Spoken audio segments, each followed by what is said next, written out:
Bonsoir et bienvenue dans cette nouvelle édition de Voyage au bout de la nuit. Je suis ravie de vous retrouver cette nuit pour continuer avec vous ma lecture de L'Écornifleur de Jules Renard. Alors je ne sais pas si vous le saviez, mais en 1933, la place Jules Renard dans le 17e arrondissement de Paris est créée en son hommage. Voilà, c'était une petite anecdote. Pendant ma lecture, n'hésitez pas à réagir sur les réseaux sociaux avec le hashtag VBN sur Twitter ou sur notre page Facebook Voyage au bout de la nuit.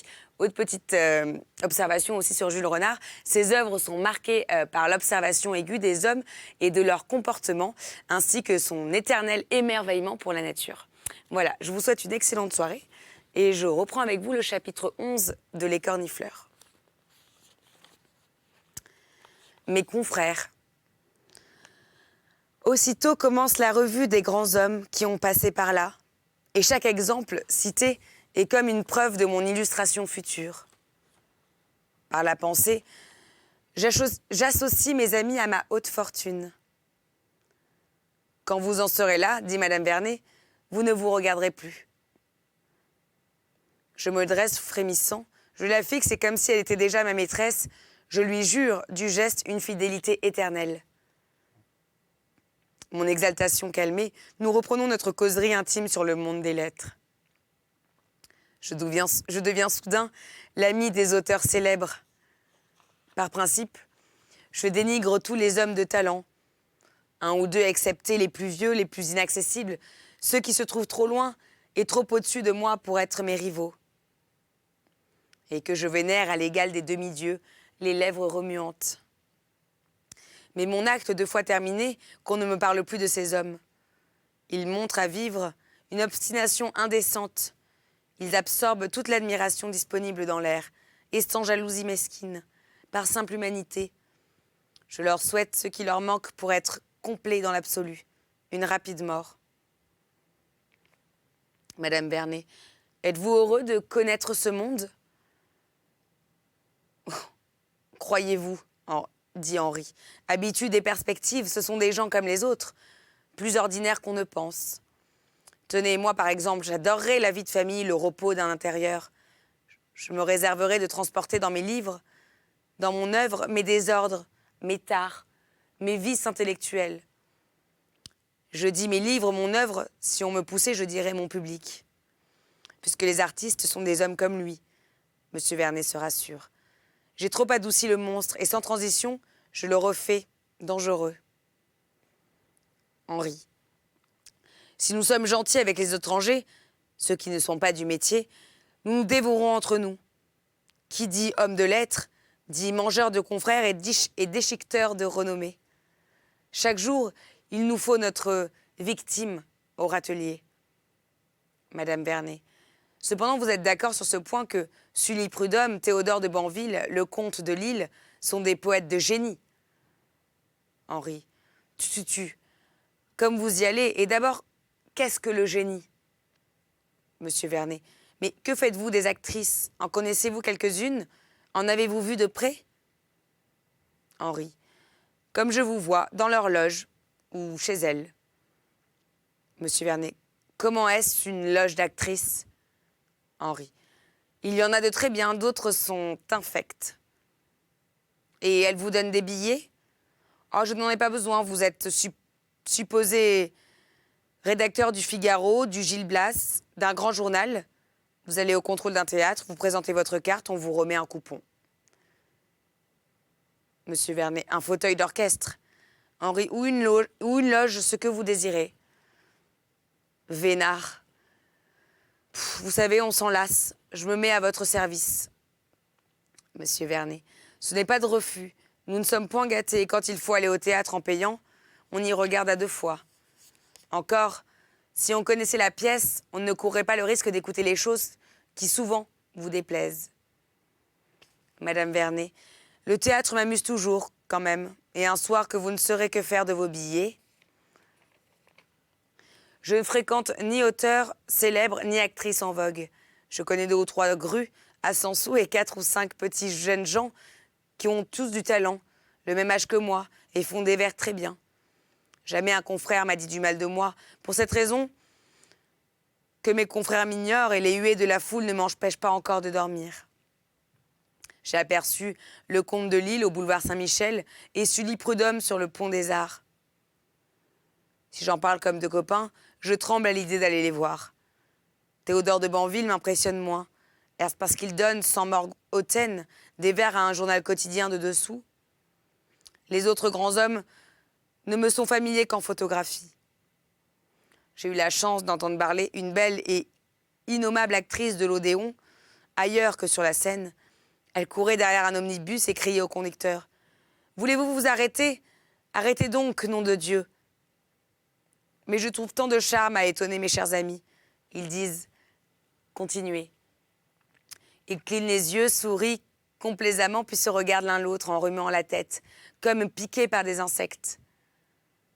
Je ne m'en veux pas trop de mon inoffensive vanité. Seulement, j'ai pris une attitude qu'il faut garder. Je vous quitte. On ne s'ennuie pas en votre société, mais je suis obligée d'aller voir le 3e acte de Merlinette qu'on dit très torsif, et de rejoindre ensuite quelques amis qui m'attendent pour souper.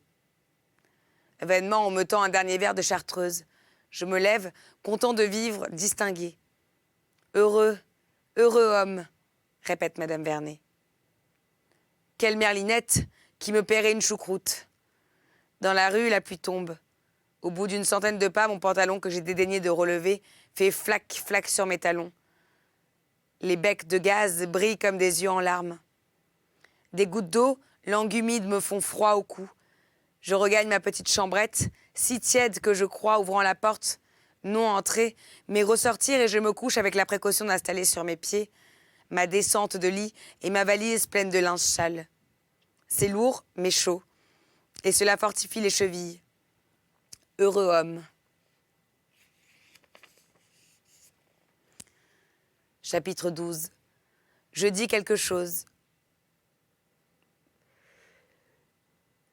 Voyons, monsieur Henri, dites-nous quelque chose.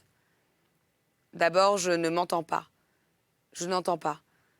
On insiste, monsieur Vernet frappe 3 coups sur ma poitrine, côté du cœur, et malignement me demande « Qu'y a-t-il là ?»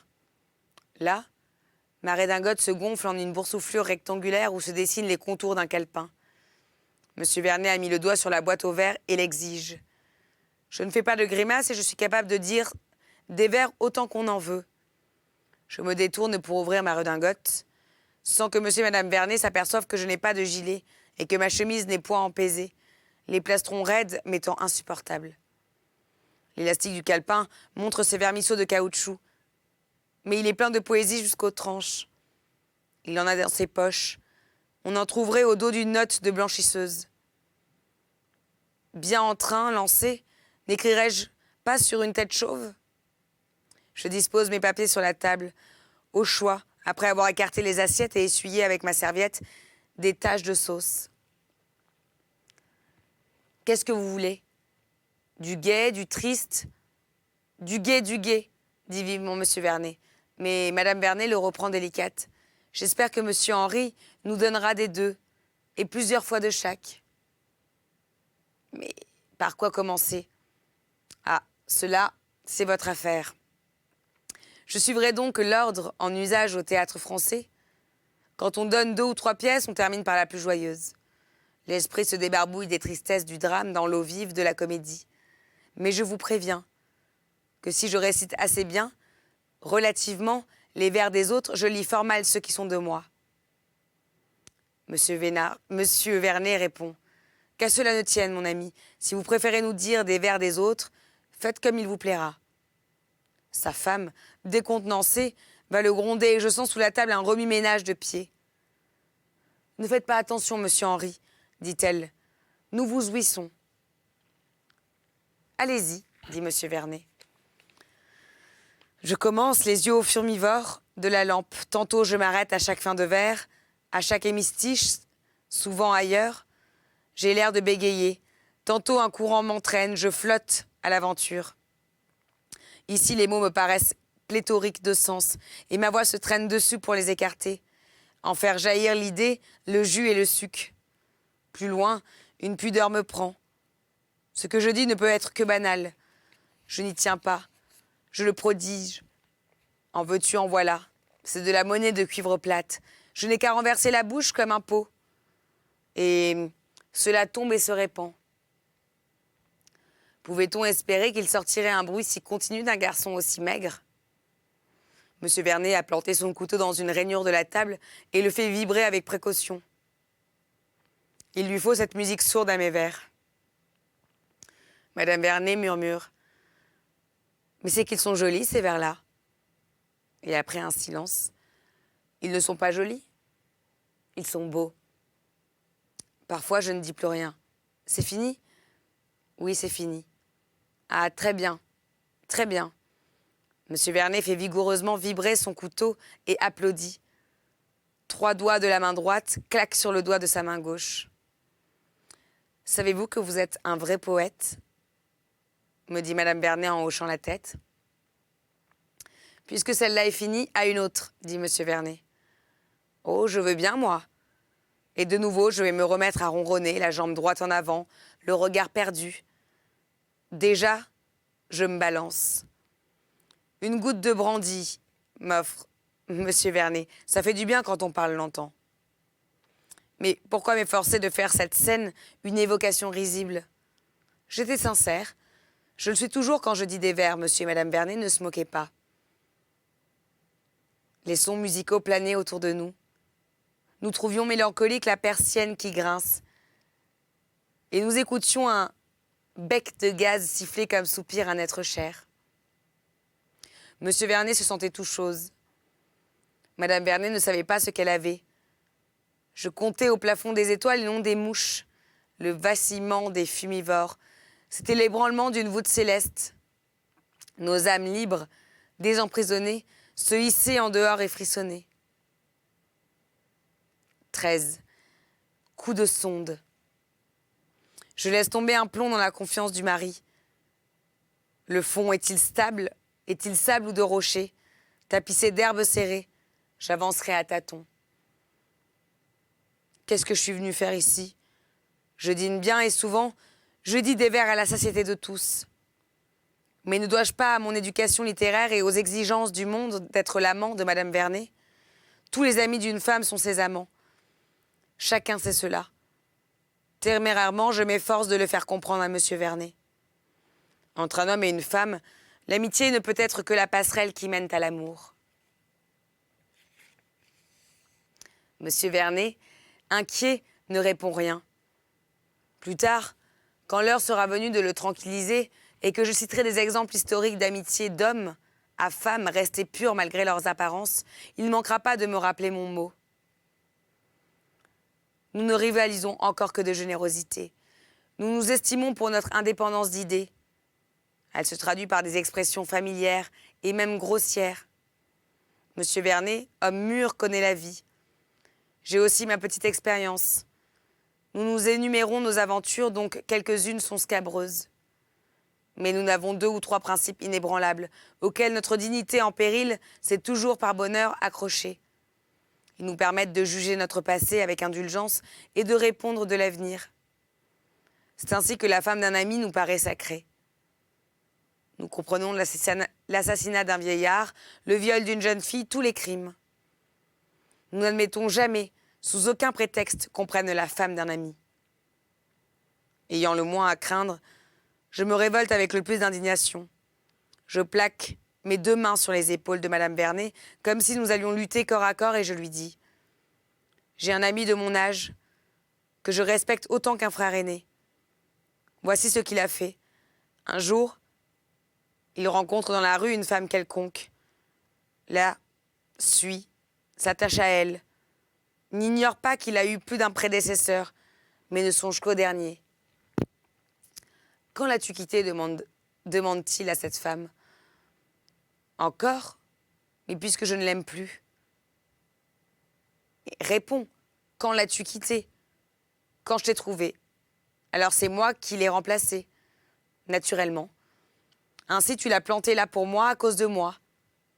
Sans doute, pourquoi? Pour rien, dit mon ami.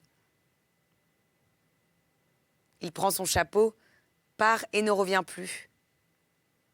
C'était exagéré, dit Monsieur Vernet, mais gentil tout de même. Votre ami compatissait à l'infortune d'un étranger. Je n'ajoute pas. L'ami, c'est moi. On le devine. J'ai en effet une collection d'amis imaginaires que je fais intervenir à propos infâmes ou vertueux, selon la thèse à soutenir. J'en ai de très riches, ils possèdent des châteaux et me supplient d'y aller passer quelques mois. J'en ai des pauvres qui mènent dans l'ombre une vie de reclus et préparent leurs grandes œuvres silencieusement. Mais quant à cet autre, dis-je, il m'est impossible de le voir sans dégoût, et je n'en parle que pour provoquer un haut-le-cœur. Croiriez-vous, monsieur Vernet, qu'il s'est installé au milieu d'une famille complète ?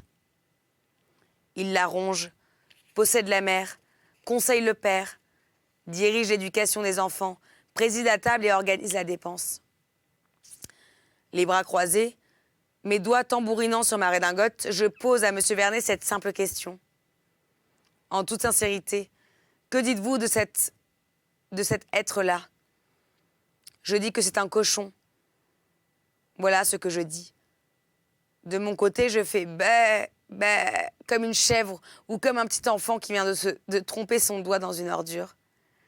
La femme qui s'oublie, dit madame Vernet, les yeux baissés sur son ouvrage, n'est pas une femme intelligente. Il me semble à moi que si j'étais sur le point de commettre une faute, je m'abstiendrais par bon sens, après avoir raisonné. Raisonnez un peu, voyons. Elle ne répond pas. Pour l'encourager, au cas où, quelques jours, elle serait tentée de risquer une avance. Je parle de ma timidité auprès des femmes. C'est comme cela. Je n'ai jamais pu faire le premier pas. Je ne devine ce que peut être une déclaration que par mes lectures. Je me mettrais volontiers à croupeton au pied d'une femme si j'étais sûre de son amour. Je lui dirais que je l'aime, à quatre pattes ou sur le dos. Mais avant, j'ai peur de me tromper. Une peur bizarre, une peur bleue. Je n'exige pas que les rôles soient intervertis, mais il faut que la femme me fasse signe d'approcher, me promette la réussite par une télégraphie nette. Sans cela, nous pourrions rester indéfiniment séparés. Madame Vernet est prévenue. Vous avez dû laisser échapper de belles occasions, dit monsieur Vernet. C'est possible, dis-je sans m'apercevoir que je me rends grotesque même aux yeux du mari. Une mélancolie soudaine m'envahit. Je me crois dans une brume épaisse qui me cache de tout le monde. Je parle pour moi seule, tout entier à des souvenirs répugnants.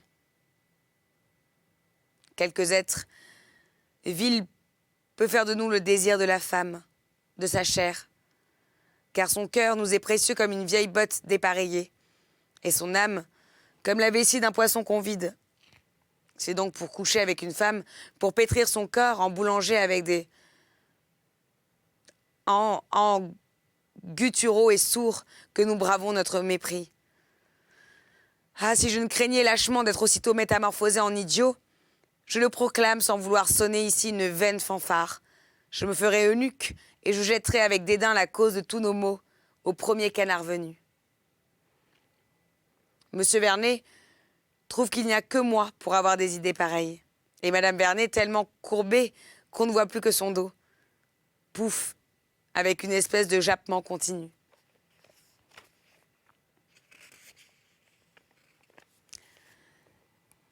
« 14. Cosmographie. Et c'est tout. Nos conversations reviennent les mêmes. Le plus souvent, j'ai la parole et tandis que mes dents s'amusent d'un palmé, ma bouche s'emplit et se vide de mots. Les notes que je repasse tous les 2 ou 3 jours me sont alors bien utiles. Elles condensent ce qu'un jeune homme doit savoir pour paraître supérieur. C'est un extrait de l'intelligence de Taine, vulgarisé à l'usage des gens du monde. C'est une ironie de Renan, grossie, mise au point des vues moyennes.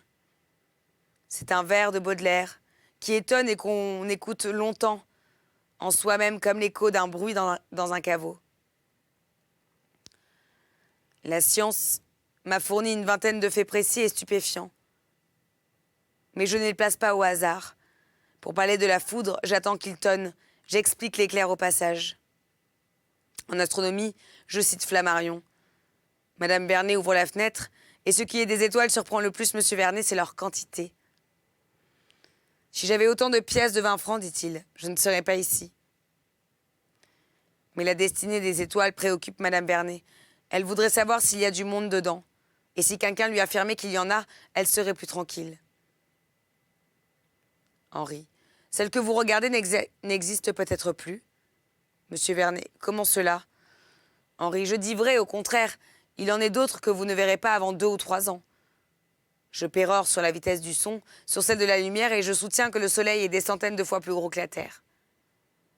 Monsieur Vernet, ça fait bien gros. Madame Vernet ferme la fenêtre. Je frappe coup sur coup et j'expose la doctrine de Kant. Monsieur Vernet, permettez, vous n'allez pas vous moquer de nous plus longtemps. Ne dépassons pas l'absurde. Me soutenir que ce verre, ce pot de moutarde n'existe que dans mon imagination. À d'autres, jeune homme. Dites tout de suite que je me figure être en vie. Qui sait? Monsieur Vernet, de son index recourbé, comme un hameçon, se pique 3 fois le front. Laisse donc, tu n'y entends rien, dit Madame Vernet. Pour me venir en aide, elle rappelle les fréquentes erreurs de sens. On croit avoir une ombre sur un mur, on s'approche, il n'y a rien. Un chasseur tire sur un lièvre, c'était une pierre. Intéressée, Madame Vernet m'invite à continuer. Mais j'ai fini. J'ai poussé devant moi toutes mes réminiscences et les ai fait entrer jusqu'à la dernière dans le tourniquet de la conversation. Combien de soirées passerons-nous comme celle-ci, inutiles? Nous piétinons. 15. Je trouve un engagement sérieux. Madame Vernet, puisque vos élèves vont prendre leurs vacances, vous devriez nous accompagner au bord de la mer. Henri. Y pensez-vous, chère madame? Et mes affaires, mon avenir? Vous travaillerez là-bas, vous aurez votre chambre. Vous serez tranquille, dit Madame Vernet. Et vous me rendrez service, ajouta Monsieur Vernet. Il faut que j'aille chercher ma nièce à son couvent. Cela me fait faire un détour. Vous conduirez ma femme directement. Je vous rejoindrai avec ma nièce. Et je n'aurai pas à m'occuper des malles pendant le trajet. Quelle chance, dit Madame Vernet. Entendu, je vous confie ma femme et mes bagages. Madame Vernet, vous reviendrez quand vous vous ennuierez. Naturellement, je vous offre votre voyage. Henri, pouvez-vous croire que la question d'argent m'importe? Mais je le répète, mes travaux avanceraient-ils? N'insistez pas. Vous me feriez de la peine, je le regrette. Quand je dis non, c'est non. Les affaires avant tout. Les affaires? Quelles affaires? Je serai donc toujours le même.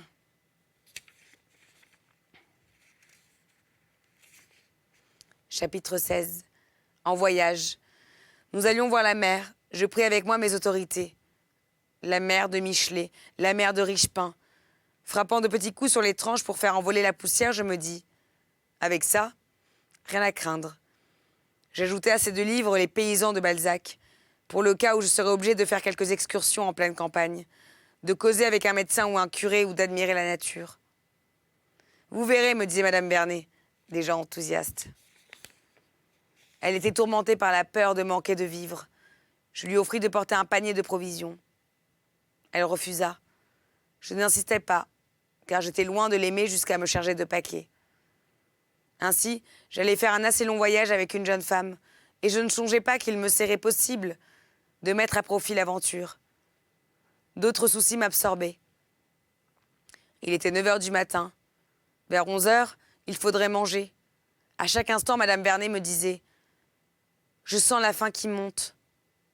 Ou bien encore « J'ai l'estomac dans les talons ». Ce chassé-croisé m'inquiétait. Il faudrait donc l'avoir mangé, et sans doute faire comme elle, dans ce compartiment de première, où des gens graves et pleins d'idées en harmonie avec la classe des wagons qu'ils occupaient, nous regarderaient d'abord étonnés et détourneraient ensuite la tête par dégoût. Oui, c'est reçu, me disais-je. On ne peut pas passer 12 heures en chemin de fer sans prendre quelque chose. Mais comment va-t-elle faire pour manger dans un silence de mort? Son œuf dur, qui je crois bien est rouge. Je souhaitais de voir notre compartiment se vider à la première station. Non pour être seule avec Madame Vernet, mais pour qu'elle pût manger à mon aise. Aussi, autre sotte terreur, nous étions dans un express. Les arrêts devaient être rares, et je me vis dans la situation d'un homme qui ne peut tenir en place, ne sait quelle posture prendre, regarde la portière, rougit et pâlit, la figure gonflée. met d'une manière inconvenante ses mains dans ses poches et frotte l'une contre l'autre ses jambes vêtues d'étoffe claire désespérément. Je comprends très bien que la crainte d'avoir à manger, d'avoir besoin en route, la peur d'un déraillement, l'ennui d'entrer sous un tunnel noir où tout l'être est pris de fièvre et tremble serait ce jour-là autant d'obstacles à la progression de mon amour. « Auriez-vous peur ?» me demanda Madame Vernet. Comme nous passions sur un pont qui grinçait de tous ses fers, je lui dis « Oh, moi, j'ai le physique lâche. » Comme je m'étais trop abaissée, je voulus me relever aussitôt et je commençai une théorie sur le courage, qui prouvait que le véritable courage consiste à être courageux précisément quand on ne l'est pas. Près de moi, un monsieur lourd comme un bateau échoué fermait à demi les paupières. Madame Vernet adorait mettre sa tête à la portière et voir les tableaux rustiques se dérouler avec tant de rapidité qu'il semble que les champs marchent et que le train reste immobile. Comme à notre départ, j'avais manœuvré adroitement pour me trouver à reculons. Elle se plaignit bientôt de la poussière et du vent. Je lui offris ma place, qu'elle accepta, et je remarquai avec plaisir que malgré mon sacrifice, une poudre fine et grise se posait doucement, continuum sur son nez, ses joues se délayaient, çà et là dans une goutte de sueur, la souillait et l'enlaidissait. De peur d'une migraine, elle avait installé son chapeau dans le filet où il frissonnait comme un oiseau qui couve. Un courant d'air brouillait les frisures de son front et au soleil, sur ses cheveux, prenait des teintes variées. Bizarre. Une mèche surprenait par l'éclat de sa rouille et son air de se trouver là, sans qu'on sût pourquoi. Comme Madame Vernet souriait du fond de sa bouche, une dent jeta un éclair d'or. Il n'y a aucun motif pour que je lui prête des aspirations plus pures que les miennes. Et cette pensée, de derrière les reins, doit nous être commune, qu'en somme, si l'occasion s'offrait, nous coucherions bien ensemble. Et c'est ainsi que s'achève le chapitre 16 de L'écornifleur de Jules Renard. J'espère que vous avez passé un agréable moment et je vous retrouve tout de suite pour la suite du roman. Je vous souhaite une très bonne nuit si vous vous couchez et une bonne journée si vous vous levez. A tout de suite sur D8.